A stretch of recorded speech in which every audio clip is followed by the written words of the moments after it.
नमस्कार बच्चों, मैं ताहिर मंसूरी आपका अपने YouTube चैनल ज्ञान क्लासेस में एक बार फिर से स्वागत करता हूं।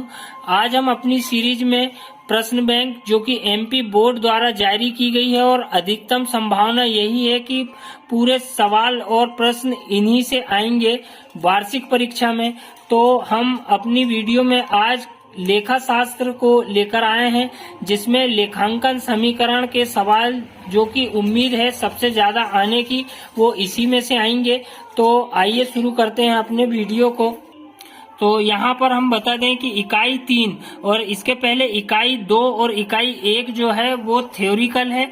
यदि बच्चे कमेंट करेंगे तो हम उनकी थ्योरी भी आपको समझाने की पूरी कोशिश करेंगे। अब हम इकाई 3 की ओर आते हैं। इकाई 3 में जो है वस्तुनिष्ठ प्रश्न 4 आएंगे, अर्थात 1 नंबर वाले 4 आएंगे और एक 2 नंबर वाला आएगा और एक 4 अंकों का एक सवाल आने की संभावना पूरी है। इस प्रकार से ये जो इकाई है 10 अंकों की है, तो यहाँ पर बच्चों को इसी स्ट्रेंथ से पढ़ने होंगे। इसके बाद हम इसके सवालों की ओर चल रहे हैं। तो प्रश्न क्रमांक 9 जो है, निम्नलिखित व्यवहारों से लेखांकन समीकरण तैयार कीजिए। तो ये सवाल है यहाँ से। तो पहली एंट्री जो है, कुणाल ने 15,000 से व्यापार आरंभ किया है। दूसरी एंट्री है, मोहित से 45,000 रुपये उधार माल खरीदा गया है। तीसरी एंट्री है, मोहित को पूर्ण भुगतान में 44,700 रुपये चुकाए गए हैं। और चौथी एंट्री है, सोहन को उधार माल बेचा 40,000 रुपये का। तो आइए इस सवाल को हम देखेंगे किस ढंग से करेंगे। तो पहली प्रविष्टि जो है हमारी, लेखांकन समीकरण के अंतर्गत विवरण संपत्ति बराबर से पूंजी प्लस दायित्व, ये सूत्र के आधार पर लेखांकन समीकरण तैयार किया जाता है। अर्थात जितनी संपत्ति होती है उसी के बराबर पूंजी और दायित्व का योग भी बराबर आना चाहिए। पूंजी प्लस दायित्व, संपत्ति बराबर से पूंजी प्लस दायित्व, ये सूत्र है और इस सूत्र के आधार पर ही सवाल को हल किया जाता है। तो पहली जो प्रविष्टि है, कुणाल ने 1,50,000 रुपए से व्यापार प्रारंभ किया। तो हम एंट्री करेंगे यहाँ पर, व्यापार प्रारंभ किया। तो व्यापार प्रारंभ किया काहे से किया है? रोकड़ से। तो रोकड़ से प्रारंभ किया है, तो रोकड़ पे लिखेंगे हम 1,50,000 रुपए। और यही व्यापार प्रारंभ करते हैं तो ये क्या कहलाती है? पूंजी कहलाती है। तो पूंजी के नीचे हम 1,50,000 रुपए लिख देंगे। इसके बाद हमारी दूसरी जो प्रविष्टि है वो है, मोहित से 45,000 रुपए उधार माल खरीदा है। तो यहाँ पर लिखेंगे उधार माल खरीदा। तो उधार माल खरीदा जाएगा 45,000 रुपए का। तो रोकड़ गई है क्या? नहीं गई, तो ये हमारे लिए 0 हो जाएगा। उसके बाद हमारे पास जो स्टॉक होगा वो हमारे लिए संपत्ति है। तो यहाँ पर हम 45,000 रुपए की प्रविष्टि कर देंगे। इसके पहले ये एंट्री नहीं थी तो यहाँ हमें 0 लगाना होगा। इसके बाद हमने उधार माल खरीदा है, तो हमारे ऊपर क्या होगा? दायित्व बन जाएगा। तो दायित्व के लिए हम यहाँ पर लेनदार लिखेंगे। तो लेनदार कितने के हैं? 45,000 रुपए हमारे ऊपर कर्जा हो गया, इसलिए हम उसे, इसके पहले ये एंट्री थी क्या? नहीं थी, तो ये इसके हम 0 लगा देंगे। इसके बाद हम यहाँ पर हर 2 एंट्री में नया समीकरण बनाते हैं। नया समीकरण का आशय ये होता है कि उसको जोड़ने के बाद क्या शेष हमारे पास है वो देखा जाता है। तो नया समीकरण जो है, 1,50,000 में 0 जोड़ेंगे तो 1,50,000 प्लस स्टॉक 45,000 में 0 जोड़ेंगे तो 45,000 का 45,000 आ जाएगा। उसके बाद यहाँ पर पूंजी जो है हमारी 1,50,000 की 1,50,000 और लेनदार जो है 45,000 का 45,000। इस प्रकार से पूंजी और दायित्व का योग मिलाएंगे तो संपत्ति के बराबर आ जाएगा। इसके बाद हम हर 2 एंट्री के बाद जब ये बना देते हैं तो उसके बाद तीसरी प्रविष्टि, जो अन्य प्रविष्टि रहती अगली, उसको हम पूरा करते हैं। मोहित को पूर्ण भुगतान में 44,700 रुपए चुकाए गए हैं। तो यहाँ पर हम लिखेंगे मोहित को चुकाया है 44,700 रुपए। तो 44,700 रुपए हमारी रोकड़ कम हो जाएगी और हमारे लेनदार जो है वो 45,000 रुपए के कम होंगे। 45,000 के क्यों कम होंगे? क्योंकि हमें चुकाना कितने था? 45,000। उस व्यक्ति ने हमें 300 रुपए डिस्काउंट दे दिया, तो वो हमारी पूंजी में 300 रुपए क्या करेंगे? पूंजी में वृद्धि करेंगे। तो यहाँ पर 300 रुपए पूंजी में वृद्धि होगी और लेनदार 45,000 रुपए के माइनस हो जाएंगे। इसके बाद हम फिर नया समीकरण तैयार करेंगे। तो नया समीकरण लिखा जाएगा, यहाँ पर 0 का 0 रहेगा। इसके बाद 2 शून्य के 2 शून्य, 10 में से 7 गया 3, 9 में से 4 गया तो 5, और यहाँ पर 4 में से 4 गया 0 और 1 का 1, 1,05,300 प्लस 45,000 रुपये स्टॉक का 45,000 रुपये रहेगा। और यहाँ पर आ जाएगा 1,50,300, ये जुड़ जाएगी, प्लस यहाँ पर 0 हो जाएगा क्योंकि 45,000 के लेनदार थे, 45,000 रुपये घट जाएंगे। इसके बाद अगली जो एंट्री है वो है सोहन को उधार माल बेचा है 40,000 का। तो सोहन को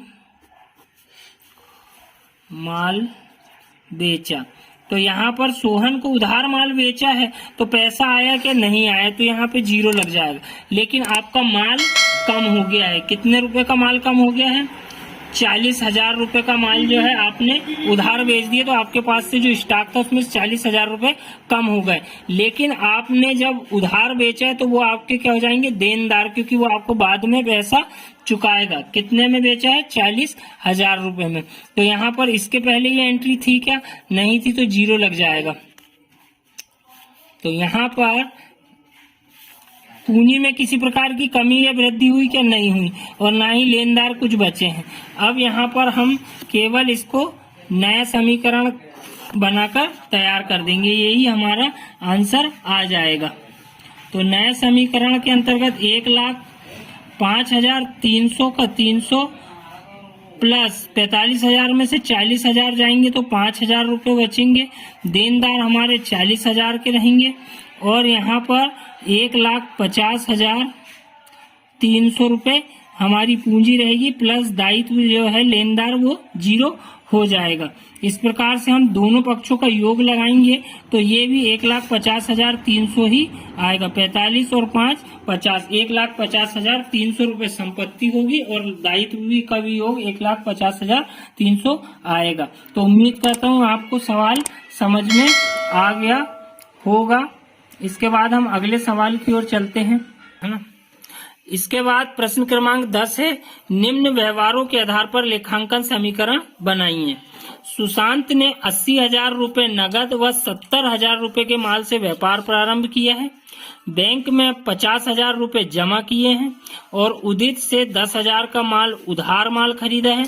और अगली एंट्री चौथे नंबर की, आशीष से 20,000 के पूर्ण भुगतान में 19,500 का चेक प्राप्त हुआ है। तो इसकी पहली एंट्री है, सुशांत से 80,000 रुपये नगद व 70,000 रुपये के माल से व्यापार प्रारंभ किया। तो हम लिखेंगे व्यापार प्रारंभ किया।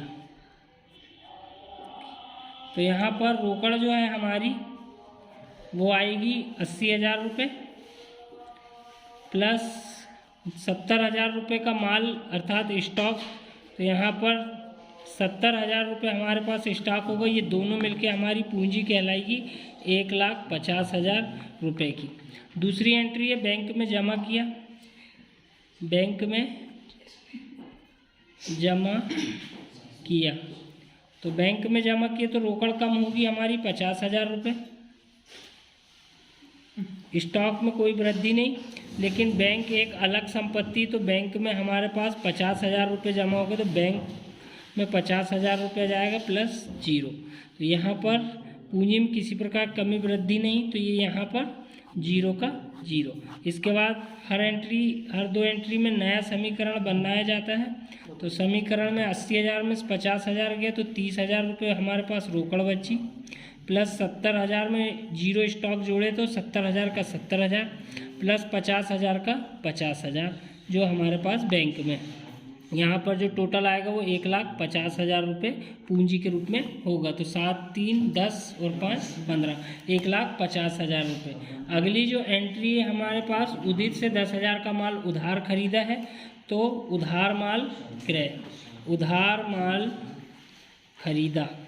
तो यहाँ पर खरीदा है तो हम क्या लिखेंगे, रोकड़ गई क्या आई हमारे पास, नहीं, ना आई है ना गई है, तो यहाँ पर 0। उधार माल खरीदे हो तो माल हमारे पास बढ़ेगा, कितने का बढ़ेगा, 10,000 का, तो ये 10,000 रुपये हम जोड़ देंगे और बैंक में किसी प्रकार की कमी वृद्धि नहीं होगी। इसके बाद यहाँ पर पूंजी में भी किसी प्रकार कमी वृद्धि नहीं होगी, लेकिन हमने उधार माल खरीदा तो लेनदार हमारे बढ़ जाएंगे जो कि 10,000 के होंगे। इसके पहले ये एंट्री थी क्या, नहीं थी, तो यहाँ पर हमें ऊपर तक 0 लगाना होगा। इसके बाद हम फिर से नया समीकरण तैयार करेंगे, तो नया समीकरण, तो 30,000 का 30,000 प्लस 70 और 10 80,000 प्लस 50,000 का 50,000 1,50,000 प्लस 10,000 रुपये हमारे पास लेनदार के रहेंगे। तो 60 8 और 3 11 और 5 16 1,60,000 और 1,50,000 और 10 1,60,000, दोनों पक्षों का योग बराबर चलेगा। उसके बाद अंतिम एंट्री जो है हमारी, आशीष से 20,000 रुपये के पूर्ण भुगतान में 19,500 का चेक प्राप्त किया है। तो चेक प्राप्त हुआ है तो हम यहाँ पर लिखेंगे आशीष से चेक प्राप्त। तो यहाँ पर हमें कितने का चेक प्राप्त हुआ है, 19,500 रुपये का चेक प्राप्त हुआ है। तो यहाँ पर इसके बाद यहाँ स्टॉक में किसी प्रकार की कमी वृद्धि नहीं, लेकिन बैंक से हमारे पास 20,000 रुपये की कमी आएगी, क्योंकि ये चेक 50,000 में पहले ऐड हुआ था, मतलब जमा था। तो ये 20,000 रुपये का चेक था, जिसमें से उसने केवल 19,500 रुपये का चेक दिया है, तो 19,500 हमारे जुड़ जाएंगे अकाउंट में और 20,000 का चेक जो है वो घट जाएगा, और जो मिलना 20,000 था मिले 19,500 है, तो जो 500 रुपये की जो कमी आई है वो पूंजी में कमी करेगा, तो वो 500 रुपये पूंजी में से घटेंगे और लेनदार 0 के 0 रहेंगे। इसके बाद हमारा नया समीकरण जो बनेगा, 30 और 19 कितना होता है, 49,500 रुपये प्लस 80,000 का स्टॉक है हमारे पास, प्लस 50,000 में से 20,000 जाएगा तो 30,000 रुपये का बैंक रहेगा, और यहाँ 1,50,000 में से 500 रुपये जाएंगे तो 1,49,500 रुपये रहेगा, प्लस यहाँ 10,000 का 10,000 लेनदार रहेंगे। तो ये 1,49,500 प्लस 10,000 1,59,500 हो जाएगा, और ये 8 3 11 और 49, तो ये भी 1,59,500। इस प्रकार से यह हमारा 10वां सवाल भी पूर्ण होता है। इसके बाद हम अगले वीडियो में मिलेंगे। यदि वीडियो पसंद आए तो हमारे चैनल को लाइक कीजिए, शेयर कीजिए और सब्सक्राइब करें हमारे चैनल को। मिलते हैं नेक्स्ट वीडियो में, धन्यवाद।